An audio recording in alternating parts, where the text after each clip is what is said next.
Hi everyone, Alan from Newlands Nursery, and this is today's 5-minute Friday, and it is possibly our most popular video. I do it every year, and the reason I do it every year is because it surprises so many people how early we do this.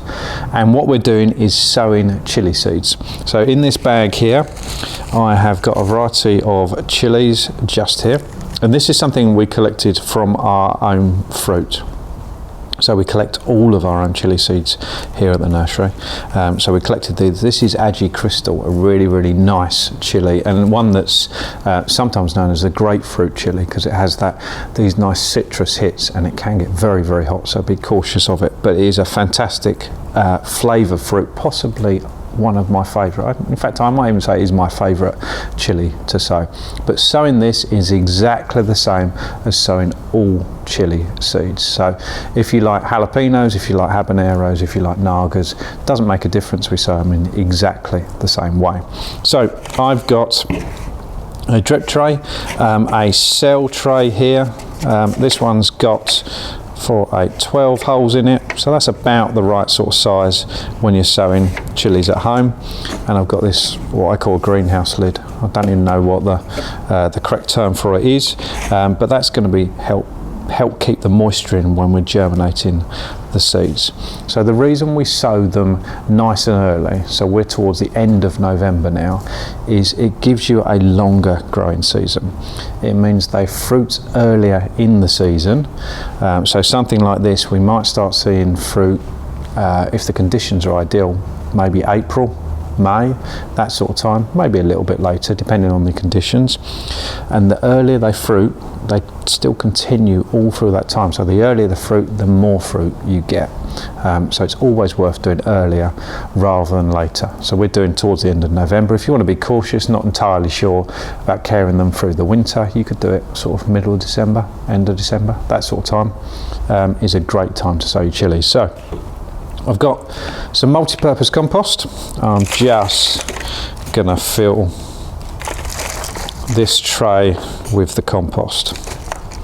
Okay, the drip tray is literally there just to catch any excess water as we're watering it, because we might be putting it on a windowsill or somewhere like that, somewhere nice and warm. So chilies, we germinate. Ideally, I'm looking to germinate them around about sort of 25 degrees. If I can get it to 30, I'm happy as well. So in that ballpark is absolutely perfect. And the hotter varieties, the super hots like your nagas and stuff like that, they can be a bit more dependent on those temperatures as well. They will germinate at 20 degrees, which is the average temperature of a house in this country. But if we can get them a bit warmer, with 25 to 30, that'd be absolutely perfect. So if you can do that, find a nice warm spot for them, you're going to get more success. So I'll carry on topping this up. So what I do with a lot of cell trays, a lot of pots, is I just tap it down. So all I do is just get the cell tray and just tap it down like that. And as you might be able to see, and this works for so many seeds as well, you might be able to see this sank here. It would have been where an air pocket was. So I could slightly top that up. This particular cell tray hasn't sunk all that much, but the reason we tap it down is it's much better than really pushing it down. The temptation is always to push it down. I don't like to see that because it's going to compact the compost, and it's going to make it harder to root in. So I'm just going to top that one at the end up just a tiny little bit, and the one here as well, just there. Just tap it down just to make sure it's not going to sink anymore. So now all I need to do is get my chili seed. Now these cells, like I said, there's 12 in here. They are not great with measurements. I'm guessing they're, what, 3 centimetres by 3 centimetres square roughly. They're nice and deep. So I'm going to put 2 seeds in each. Won't go any more than that. The reason I'm going for 2 seeds is that if one doesn't germinate, I haven't wasted the time of watering it. If 2 comes up, you can separate them later if you want to, or just grow them as if they are one plant. So I've scattered them on my hand just like that. Then I'm going to place, if I start here, I'm going to place the seeds just like that in the centre. If you do think both are going to germinate, you could put them a bit further apart, but make it easier to separate it. And we literally just make our way around, just laying them on the surface of the compost. Notice I'm not pushing them down. So I'm not really compacting the compost. I'm not pushing the seed in because we're going to cover them. So I will work my way through this. Because I particularly like this chilli, I'm going to do them all exactly the same in this cell tray. But you don't have to. You could have different varieties across here. If you want to keep hold of what varieties you're sowing, make sure you label before you do that.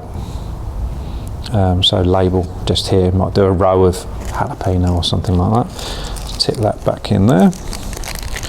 I've only got 2 or 3 seeds. I've judged it really well, which is, to be honest, completely unusual, especially when I'm filming. So just like that. So all we have to do now is get some compost. So I get some nice fine compost. If we've got any lumps in there, I'm discarding any lumps because I want to just scatter over the top. Doesn't really matter. I'm not looking for sort of inch perfect or millimetre perfect scattering, but I just want to lightly cover them. So you see I just move my hand just left and right until we can't see the seeds anymore, basically. Just like that. You can do this with vermiculite. Anyone that's familiar with sowing seeds before will know what vermiculite is. So you can do it with vermiculite. I like to do it with compost. The reason being is, if I'm sowing seeds and I've got compost to sow them into, I've already got it. I don't need to buy anything new. I've already got it there. So then I would just water it. I'd say you pretty much can't overwater at this stage. Get a load of moisture in here. The moisture is really going to help the seeds germinate. And once we've watered it, got a nice lot of moisture in there, we just put this lid on. This lid serves 2 purposes. It will keep a little bit of warmth in, and it will stop a little bit of fluctuation of heat if you've got a windowsill that's maybe being open from time to time. But predominantly we're putting it in here just to keep the moisture levels nice and high. And with this variety, in good conditions, so between 25 and 30 degrees in temperature, I'd expect to start seeing germinate in around about 2 weeks. Some chilies you'll see it in 2 to 3 days. Some chilies can be as much as a month, if not longer. So always be patient with them. I know so many people sow the stuff, wait 2 weeks, doesn't grow, and chuck it out. It can be such a waste. So be patient with them. There's so many factors that alter how quickly a chili will germinate. So be patient with it. And that's another good thing about doing it as far ahead in the season as we are. If for whatever reason they don't germinate, something goes wrong, you go away, forget to water it or whatever, you can have another go at it. So it's as simple as that. If you've got any questions at all, you want to know anything about growing chilies, sowing chilies, then get in contact. We're here to help. See you soon.